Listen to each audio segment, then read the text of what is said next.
We're back with McNally. Welcome to the National Press Foundation. Thank you for making time. And everyone, you got the link to one of McNally's, I think, Emmy Award-winning stories that you can watch. It's a little bit long for this session, but you can watch it, and it will go into some of the detail of what McNally's about to teach you.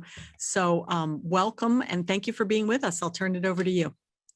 All right, so let me just share the screen. We're just doing that. Thank you for having me. So, I don't know if you got a list of speakers. I always tell people, please feel free to contact me if you have, need guidance or have questions or just stuck on something. I mean, I get requests from people all the time, and I'm always happy to help. And I'm Watchdog Diva on Twitter. So follow me, I'll follow you. So let's just get this party started. So consumer issues, they always have been like big topics for readers. Let me just here time myself. I like doing that.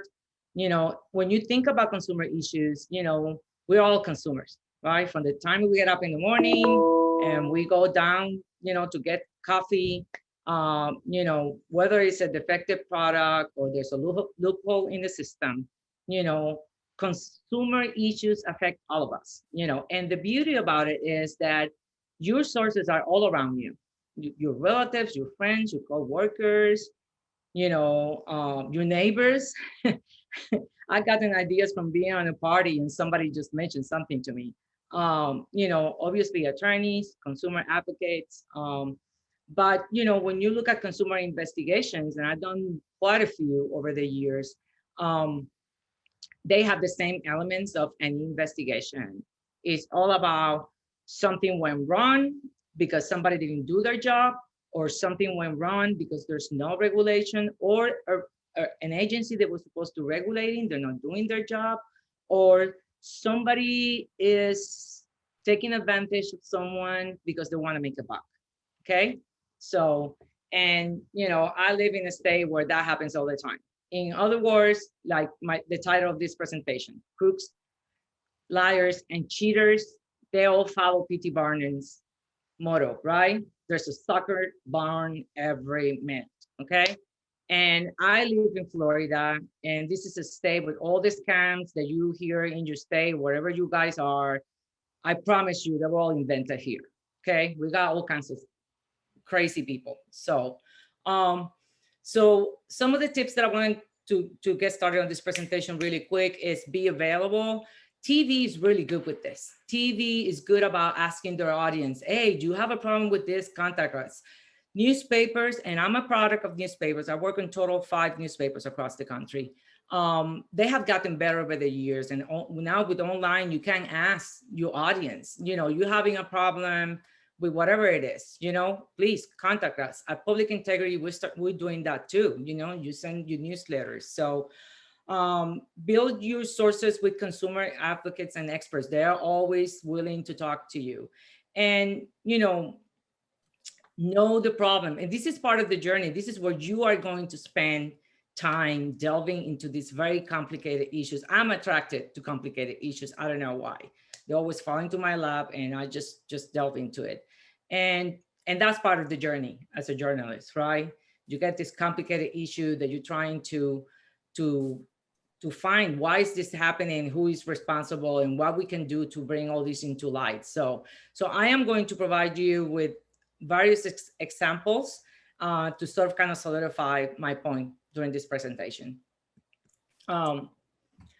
Always look at the loopholes in the system. This story that I did years ago when I was at the Sun Sentinel, it was a simple story. It started with a woman who hired this contractor and to do her driveway. And she was really she was not very happy because, as you can see, he took her money and never finished. And as I started looking into this guy, and he has a very funny name, John Pluto, and look at his background, I found many things. I found that he had a history of building business that got in trouble. with regulators at the local level, and he had been convicted of defrauding consumers. And I spent a lot of time in the courthouse in Miami-Dade, looking into boxes of documents and tracking down victims and talking to his former businesses. Um, but this guy, being a good crook, like good crooks are, he found a lot of loopholes in the system. And he was not supposed to be, he lost his license here in Florida because of hurricanes. We have a lot of regulations with contractors. They need to have licenses for a lot of different jobs. Um, so he found a way to keep doing what he does, build a business, take money from people, not doing the job. So what he did was that he rented a license from another guy. Okay.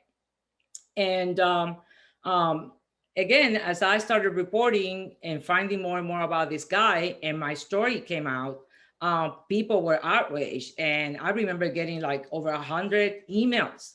So there were more victims out there. We had like no idea, because this guy was in Miami. What he did, he rented this other license. Then he moved to Broward, which is up north of Miami. That's where I live. And so that story that came out brought up more consumers who were very upset because the same similar situation, right? And they were all filing complaints with the county. When we wrote the story, we also, talked to regulators, and we explained how the process worked. And, people started filing complaints. So he was on probation because of the mess that he was caught up in, convicted of in Miami. And he was not supposed to be having a business. And what he did was that he left town, he left the state, and he got in trouble because he violated terms of his parole. So he ended in prison, as you can see, at the time. So you never know how a story is going to evolve and the results that you're going to have with that. And I wrote a lot of stories of other contractors. Some of them they were at the same time being investigated by state regulators from the insurance regulators. I had another contractor that the day that I interviewed him, the regulators the investigators that were around the corner waiting for me to leave the place that I was interviewing him, and then they arrested him. And so these things happen, and it's like it's a journey that you are taking. So our job sometimes is sort of kind of regulate the regulators. A lot of the best consumer protection stories, they come from taking a hard look at government agencies, and they are supposed to keep us safe. And you look at this story, and I remember when I started working in this story, a lot of people in the newsroom, they had no idea what I was doing, and I was too busy cleaning a database, so they thought that this was going to be a silly story, and it turned out to be an award-winning story. And it was about nail salons. And, there's a lot of inspectors, and I had the inspections on nail salons. You got a lot of inspectors, restaurants, dog kennels, you name it, gas stations. So I started looking at public records and trying to look into their investigations and trying to find out how they work, right? And when you look at this, you're trying to find out, how do they find the problems? What is their caseload? How many inspectors they have? They usually tend to be a problem. There's never enough of them. Do they have enough inspectors? Do they have a really high caseload that they overlook violations when they are in place? Are they really doing their jobs? So you got to look at all these things. And when I was working in this story, I'm a data geek, so I had no help from the data team. And I ended up being the first reporter at that time in the whole state of Florida who cleaned this database, and we were able to put it online for people to search. This is before, now anybody can do it. This is a long time ago, okay? This is how long I've been doing all these type of stories over the years, because I've been doing this for a long time. So what did we find? We found thousands of complaints in South Florida. We found that a lot of these workers, many of them who are immigrants, they have little education. There's lax regulation. I already mentioned not enough inspectors. But one of the biggest theme on the story, and I worked so hard on that lead, is that this is a public health issue because people have died. Can you imagine you paying for a manicure or pedicure and you end up dead, or you lose a finger? I found people that had, lawsuits about people that have died, lawsuits of people have lost fingers or loss of food. Imagine that. And it's a health issue. If these people who are these technicians, that's how they call them, nail technicians, if they don't know how to deal with diabetic people, if they don't clean their tools, if they don't do their jobs properly, bad things can happen. And if they don't have the education that they need, bad things can happen. That was the problem at the time. Um, I wrote a lot about this. Legislation was filed to require more hours of education. The first time it failed, the second time was approved, but then Republican Governor Charlie Crist vetoed it because he didn't want to impose more hours on people on education. Like, education is gonna kill anybody, but whatever. So, and he's now a Democrat in Congress, by the way, if you guys don't know that name. So going through the same line of inspections, restaurants inspections, I spent a year writing about this issue. The department that regulates that, which is the Department of Business and Professional Regulation, they had the data, but it was just posted there, not very consumer friendly. But for a geek like me, it was easy. I downloaded it, I analyzed it, and then I found all these problems.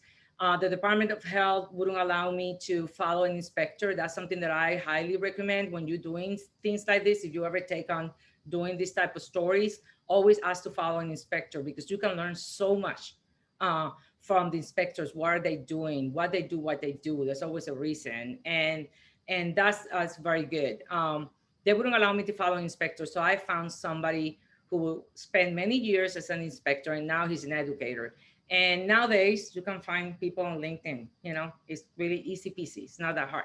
So keep that in mind. And let me tell you something, I don't eat in buffets anymore because my experience following this guy and what I learned with him. So in the year that I spent writing about the problems in Florida, comparing with places like California, where they have a great system. I don't know if your states have a great system. I don't know if Hawaii has a great system. Does that, Nick?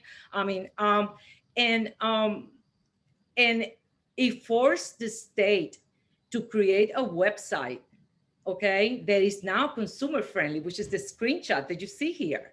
So people can go and see, and they see the violations. And let me tell you something, awards are amazing. I have more awards that I can fit in my resume. But this to me was such a win, that I am very proud of, because it forced them. I mean, even the people at the lodge, it's called the Lodge and Restaurant Association here, the president, she hated my guts, because they didn't want me to be writing about how nasty the restaurants, the roaches, all the problems, the rats, all the restaurants that have to shut down. So always keep an eye on that. These things they're complicated, but they're not hard. And this is what we do. And this is what we love to doing this, right? This is what I love doing my job.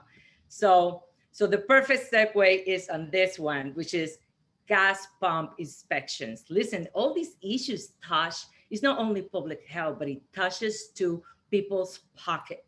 And when you're talking about somebody's pocket, now you hear the politicians now, like, we're talking about table, right?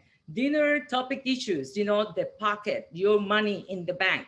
That's what matters, right? Safety, but also your money in the bank. So I got lucky here. The Department of Agriculture is the one that regulates the gas stations here in Florida, especially with the gas pump inspections. Next time that you pump gas, look at that sticker. Probably most states have it, where you can see the last day that gas pump was inspected. Okay. And it might have an 800 number. And that 800 number is for you to call and file a complaint if something happened. I had this database. The database was boring. Oh my God, it was awful. But I got to follow this guy for a day. We also had a videographer with us because at the time we were producing pieces for online, and it was beautiful. Following him around, and he had his laptop and he was inputting all that data, and he showed me a field that I was looking into, but I couldn't make up. And that field had case numbers for consumer complaints.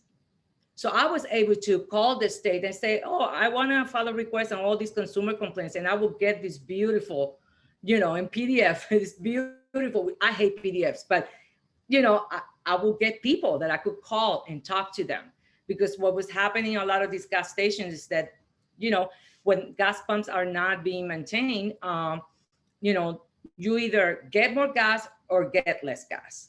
It goes both ways. So it was great. And then I was also, by talking to him and following him around, he was so nice. I was able to find out that, oh, I can call the state too, even though I have this huge database, and give them a bunch of gas stations that have had really bad ratings when it comes to inspections, and say, hey, can you give me all the consumer complaints that have been filed? Because you can never trust that a database is really, all accurate. There's always a lot of things wrong with databases. So, and they were like, sure. And so I was able to get, a lot of folks that I could talk to. Sometimes you get stories that are very difficult to do. Like I said, I'm always attracted to difficult stories. I don't know why.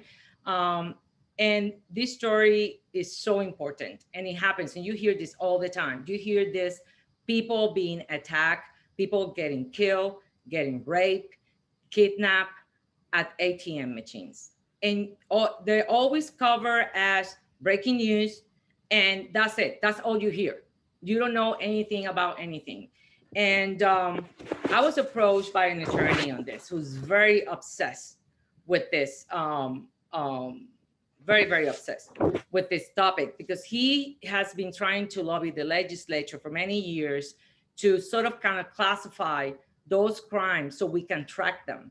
So it was really difficult for me to come in, and I found a way to track down the cases. And what I did was that I filed records requests to law enforcement agencies to provide me incident reports by location. So all the banks that I was looking in areas, so I asked for all that. And that led me to see some incident reports when things have happened. So some of the things that I found was that the Florida Office of Financial Regulation, which is a state regulatory agency, and they're charged with inspections to a lot of these places. We asked for 5 years of data on that, and they have not issued any citations to any of the banks. And there's some minimal requirements that the banks here in Florida, I'm pretty sure every state is different. And remember, the banking industry is very, very powerful. And this was also a collaboration with NBC, which I end up working for them years later. And I'm going to share this story with you. It was a collaboration with them, and I love what they did because they brought the story to a different level from my story. But some of the regulation is that they require lighting during hours when it's dark, right? In the parking areas and the access areas around the ATMs. Any landscape and vegetation those aren't supposed to be higher than 3 feet. But a lot of banks don't do this. And a lot of the areas, I mean, you never pay attention to this, but when you're working on these stories, you become obsessed with it. And I spent a lot of time. I even went to the bank with this woman, Marcia Brooks. She was assaulted at gunpoint.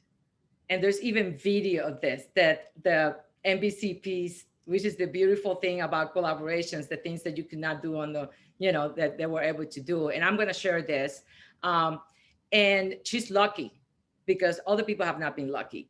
So always look at ways that you can find people and delve deep and talk to regulators. And trust me, sometimes they don't want to talk to you. You just have to find a way, especially the banking industries. They were all like, oh no, we want everybody to be safe, blah, blah, blah.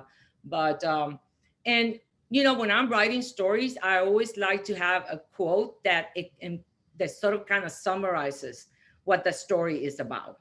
And this is now so similar to what we're hearing, what the banking industry and the regulators basically were, they were blaming the consumers. Oh, that you have to be careful, right? And so similar about the things that are happening nowadays, right? Always blaming the victims, for something that they should do more to to help the consumer. So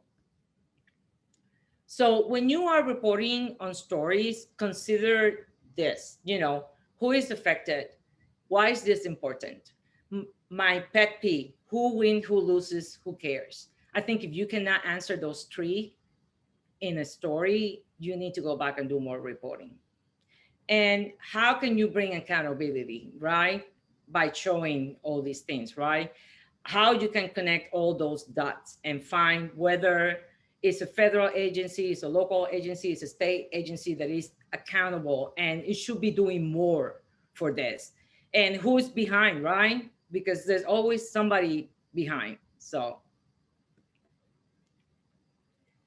going along lax regulation, and we have a lot of that going on here in Florida as always.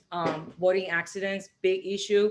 Every year, a lot of people here die. Florida is usually, leading the nation on this.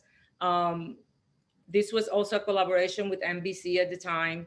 I got a database initially on this. This database was beautiful. It even had the coordinates. We map it and everything. But one of the things that I found out as I started, analyzing the data, and there were already reports that I have read, but the data sort of kind of, it was like backing up, the things that all the reports are coming out every year, is that most men that die, and it's usually males, and there are 35 years and older, and they were not wearing any life jackets, and they have no formal boating education. Big issue. Just like Kenneth Williams here, was been fishing since he was a young boy with his mom, and it's just something that here in Florida, boating is big. It's a big business. The marine industry is huge, billions of dollars. They lobby the state legislature. So I also requested the accident reports when I was looking after I got, the database and I started analyzing things. And, the Florida Fish and Wildlife folks in the States, they're the ones sort of kind of regulate the waters. But sometimes law enforcement, because a lot of law enforcement here, like Miami-Dade and Palm Beach and Broward, they also have people in boats, patrolling the waters. So I requested, that's how I found the victim, to talk to the relatives. And it's just, it's really sad that the regulation has never been good enough. But I found out during, after I did the data, one would think you analyze the data, you got your victims. And I thought, you know what, there's not enough here. There's something's going on. So I started asking questions to the state, to the regulatory agency. And then I discovered that there's this group called the Florida Fish and Wildlife Conservation Commission. And they're the ones who, polices the waters. And they have been looking at this issue for years and asking the legislature to do something about it. They basically mandate everybody to take boating education and to wear life jackets and to enforce it. And the legislature is like, no, because you got the marine industry is very powerful. You got a lot of legislators, they own boats. I talked to a couple of them that were like, I'm not gonna take any education. I know how to, blah, blah, blah. So that was a big issue. And I delved into a lot of documents where they have put reports and they have sort of kind of taken it to the legislature. And the legislature came basically and they came up with some legislation, but it was a watered down version of what they have proposed to them at the time. So, to me as a journalist, this is the journey, right? The journey is what matters, that take you into delving into a problem and trying to find what happened. And if there's something out there that I'm not seeing, that's what it keeps me up at night. Am I missing something here? And I kept finding things. It was insane, And towards the end of my reporting, I was still finding things. And on all those documents on that watered down legislation that it was approved, I saw a name. It was named after this man called Ozzy Castellanos. And I contacted his mom, and she was really upset when she learned that this legislation was passed, naming her son, and it was so watered down that that was something that she did not approve, because she wanted everybody.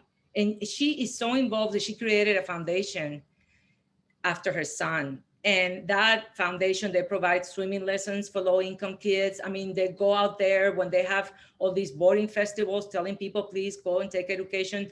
I went to a boating education class with NBC on a Saturday morning. And I am telling you, that is very complicated stuff. I mean, I don't own a boat, I don't have money, but I don't know anything. I don't know if any of you guys know anything about boating. I have no idea.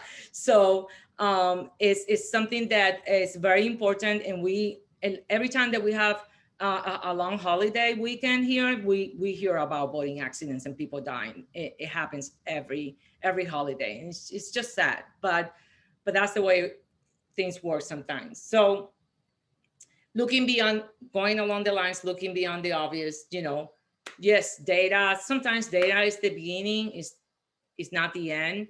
Sometimes data just help you a little bit. You need just to figure out and just keep working. In this story, obviously the highlights were, Florida has a very powerful marine industry. We're talking about billions of dollars, and they throw a lot of money, because I check into campaign contributions too. And that's something that you should always do when you're looking at these very powerful industries. We have a lot of registered votes in the state, and also have a lot of boats visiting every year, and there's a lot of resistance on regulation, obviously education, and wearing life jackets. I really do not understand that part, but that's the way it is. I encourage you guys sometimes to look at the larger theme when you're looking at issues. And foreclosures, that was something that was affecting a lot of people a little bit before the financial crisis, especially here in Florida. And there's always a lot of people trying to take advantage of other people when they are at the worst possible moment in their lives. And that's exactly what happens when I started looking into this, that another reporter brought it to me because he didn't have time to look, and he brought me like 2 boxes full of records, And this man called Jack Musa, he had created these companies. One of them sounded like a quasi-government agency, Florida Housing Council. And he created some sort of, he's a scammer, he's a crook. And actually he's dead. He died a couple of years ago. But he had all these companies, and he was really good at convincing people, I am going to help you. You are not going to lose your home. And he created this very convoluted system with this trust. And even, real estate attorneys that I shared the documents with them, they were like, this is so, I don't even understand it. This is so convoluted. And basically, what people didn't know was that they were handing the ownership of their home to this guy. So as soon as they signed that, and it took me a while to get some of these people on the record and on pictures. The couple here, the Johnsons, he works at the school district. He's a janitor. She works for insurance company. The one at the bottom, he was a trucker who had a heart attack and couldn't work anymore. And now he's in a wheelchair. And Connie, who kept emailing the Attorney General's office for so many years after, this thing happened to them. So it took a year after my story, my investigation came out, but I kept writing about this issue. So my recommendation to you sometimes is good to keep at it. The Attorney General's office sued the 3 companies. And one of the things that haunt me about this story is that Connie, the lady who's with her husband in the wheelchair, she never got to see this because she died before that. She had a broken vehicle in the middle of a highway, 3:00 in the morning, and she was crossing the road and a car hit her and killed her. So it was really sad for me. And I learned about it the same day that the Attorney General's office called me to tell me to keep an eye for an announcement that we're gonna make. And at the same time, we were having Marley and me being filmed in the newsroom, so I couldn't scream. I was so happy, but I couldn't do that. You know, so never forget that. So never stop writing about this. This story about tax preparers. What I have here is the video. I don't know if we're gonna have time for that. Let me see. What do I have here? I think I'm running out of time here. Yeah, Mc Nelly, maybe we can stop you for a sec and ask you some, maybe open it up for questions, and then we can come back if we don't have enough questions and you could finish up at the end. I just want to give everyone, I know a lot of people are going to have questions about your work and your advice. Can we just take a little pause? Does anyone have any questions, or do we want to go on now? Feel free to raise your hands and we'll unmute you. Okay, any questions in the chat? Okay, all right, seeing no questions, why don't you go ahead with the text? Thank you so much. Okay, no problem. We published a story recently, and this is a huge database, a historical database from Department of Labor, and it goes all the way back to 2006, and it's about wage theft and complaints. We didn't get the demographics. We sued for that. This is a huge collaboration. We're not done. We are now producing more stories on this. So keep an eye on that with AP and Univision. And what we found is all these companies that have been really ripping off their workers, you know, and they just get a slap on the wrist. And, you know, they get a little fine, they pay the fine, and they keep doing the same thing. Halliburton is one of the big offenders on that. Databases, again, you know, they help you. This very complicated database, it was very dirty. But again, we have more stories coming up on this. So keep an eye on that. And if you haven't seen it, you know, go to the website. This is a graphic that the AP created, because we have this huge, both teams working together, which is great. They created this graphic, as you can see here, go all the way back to 2006 to last year. And you can see, you know, the amount that they pay back and the amount that it was withheld. But it's amazing how these companies, the big companies, they pay millions and billions of dollars, but sometimes they don't even pay their workers. They just pay the fine. They just keep doing the same thing. So it's just really sad. Other issues that you guys should keep an eye on is public safety. You know, you would think that, you know, you're driving down the road and you see those guard raids, you know, you don't even think of that. But this story has been a national story. It was a couple of years ago when it was discovered. There's been all these accidents that this big company that has been building these guard raids, they're doing them with a different specification, and they're dangerous. And a lot of us were following that. I was working with Dan Crowd on this, and that's a public safety issue. I think I got the story. I can share. Yeah, I got the link here. I can share that with you guys after the presentation. I put all the links on the chat for you guys. But it's something that you don't think of, but it's important. There have been people that have died. These things, again, they're supposed to protect you, but the way that they have been built by this company, they were cutting corners, they're dangerous. This was a story that, well, the first time that I wrote about diploma mill scams here in Florida was after we launched. Actually, that was the first story after we launched Florida Center for Investigative Reporting, and I was one of the co-founders on that here in Florida. And I didn't know that a couple of years after I wrote this story, the Attorney General sued that company.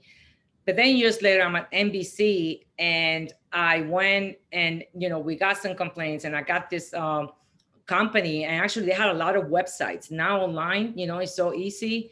And the same thing, you know, same problems, taking money, you know, from people and promising things that are not, you know, not having the qualification, not having the certification that they need, and not being qualified, really. I produced a number of stories that gave me an Emmy. So, which was really nice because that was like my first investigation with NBC as an investigative producer, and I won an Emmy.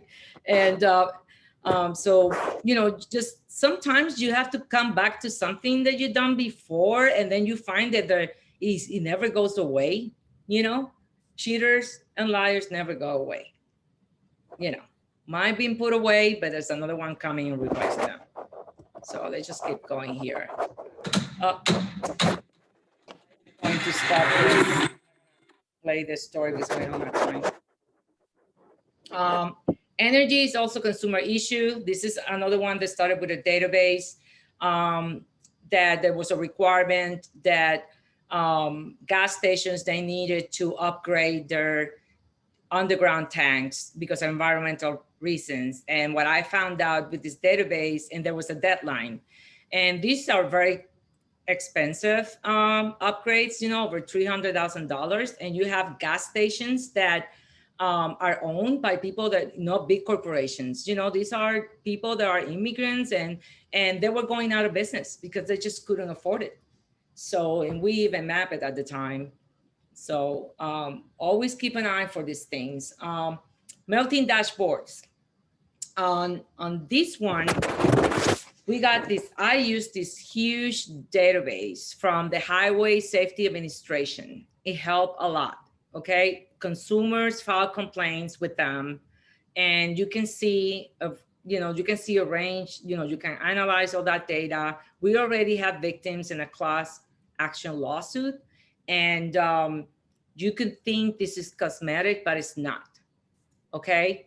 Because people who have those dashboards melted, that can obstruct your visibility, okay? It can cause an accident, so it is a problem. And there are a lot of people suing. So there was, after some of the stories, we got a couple of stories out. After a couple of the stories that we did, more people joined this, and they certified this as a class action lawsuit. And you can probably Google that. I mean, there's probably been more class action lawsuits on this. This is a big problem, especially when you live in a southern state because of our weather, So corporate welfare, that's one of my pet peeve topics. Florida is notorious for that. Helping the rich, something that we found out, that's an environmental fund that was designed to clean up contaminated areas. And we're talking about, drinking water. And, drinking water where, low-income people live. And what we found out is that all these rich companies, they were the ones taking the money to do that when they have money to clean up on that. So, always keep an eye on what the state is doing in your state. When they are saying that they're going to do something, listen to what they say, but really watch what they do and follow up what they do and follow the money too. So this week, one of my reporters in my team, now that I'm an editor leading the inequality team, inequality and race team at Public Integrity, she's been working on the story for a while, and she's being harassed. We have gotten death threats, docs. They try to hack into our system at Public Integrity, and also they try to hack her phone. And she got some awful text messages about the anti-vaccine influencers. These people are they're racking millions out of fears, and it's a very important issue. There are a lot of them. Some of these people that she focused on this story were at the insurrection on January 6th, by the way. We were very careful with the story. This story, we work with our attorney, and actually we have two, and the Huffington Post co-published with us. We work with our attorney to make sure that we, didn't drop the ball. Also that we were not condescending on these people, because you also want to touch the people who believe this stuff, because the people who are selling this stuff, they're crooks. They just want to make money, right? But the people who are following them, those are the people that you hope that the story is going to make them realize. Like the woman that we lead the story, that she became a believer after watching a documentary. She paid $200. It's insane. and then over time some things happened to her and then she changed. And that was like the beautiful thing on the story, that she changed her mind. Now she has a kid, and she, for the first time, she took the COVID-19 vaccine, and she took her kid to have her vaccines for the first time, after she finally realized that she'd been wrong all these years. Okay, And yes. let me stop you just for a minute. We've got a couple questions going in. Okay. If I could. Yes. So David Cruz from New York Public Radio wants to know, how much research do you commit prior to officially taking on a story? It depends on the story, I would say. Did you have like any particular story that I have presented here? I mean, it depends on, first of all, at Public Integrity, that's where I'm working right now. We have a pitching process. You have to write a proposal, basically, right? And in order for you to write that proposal, you have to do some research. You're not gonna be able to put something in black and white. And I really highly recommend it. When you're gonna pitch something, just put in writing, write a memo. I'm big on weekly memos. Like, I have my meeting with Rui after 2 o'clock, and I'm expecting a memo from him. So do as much research as you can. It's really hard for me to quantify that. It just depends on the topic, especially if I'm just getting started on something. And I am telling you, you don't know anything. We just start. I mean, this is what I'm always said. I don't know anything. The day that I know everything, that's the day I'm gonna die. You know, do as much research as you can. Try to talk to people that know about the subject, if they are willing to talk to you, before you delve into that. Even the ATM story, I got discouraged a lot because it was really difficult. But I just kept going. Trying to find different ways to trying to get data, trying to get information. And then I got NBC saying, "Oh yeah, we want to do that story." And what they brought in, it was beautiful, because they hired these guys who are experts in lighting and everything. And they went at night to a bunch of places, and they found out that they were all violating the regs. So I would say try to do as much research as you can, especially before you pitch the story. When you're working in newspaper, it's really, you pitch a story, they want it yesterday. So, spend your time doing some reporting, doing some stuff. And then when you go, you have like something very strong that you can, hold on to it. Okay, Isabel Taft wants to know, I'm in Mississippi, where public record laws are really restrictive, and state and local government agencies often charge huge fees for records, which my financially struggling newsroom does not want to pay. What advice would you give to a reporter trying to pursue accountability investigations like this without good access to public records like the databases you have used?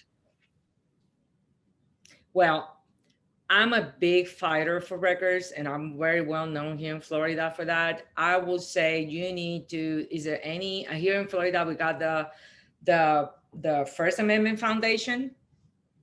Try to go to groups or even legislatures that might be friendly and they care about the press to help you out. And I always, when I fight records requests, I'm always, my argument, and I have won a lot of these arguments, even with attorneys, that this is for the public well-being, that this belongs to the public. The public pay for this, and they have the right to see it.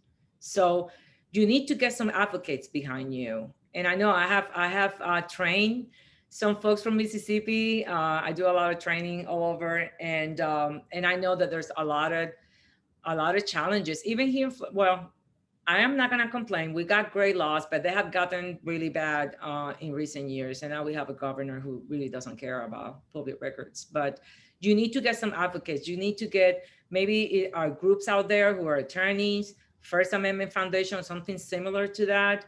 Maybe you can form if it's a big issue, you can form a coalition with other groups. You got the Mississippi Center for Investigative Reporting. We just recently did a story with them. Try to build some coalitions that can help you. That's the best thing that I can advice that I can give you. Good luck. And anytime, contact me if I can help out in any way. I'll be happy to.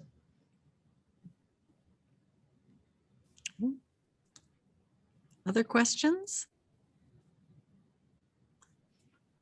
Okay. Isabel says, thank you. If anyone wants to chime in, we'll unmute you or unmute yourself.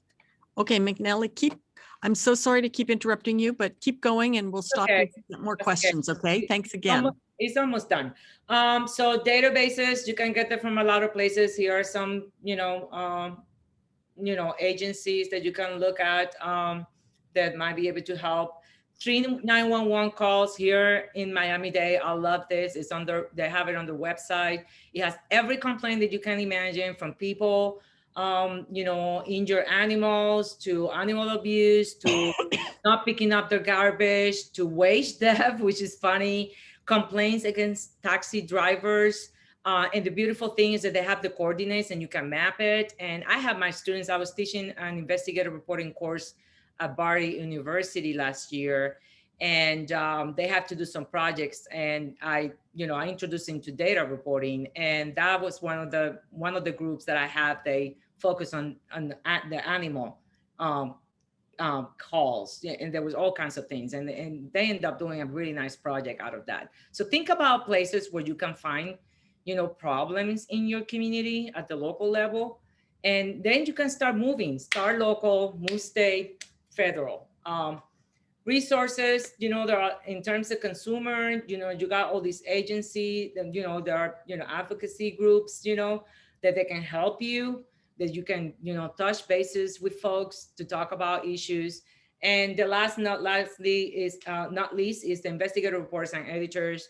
I've been a member since 1997. I served on the board, First Latina, for 6 years. This is an organization that's very dear to me.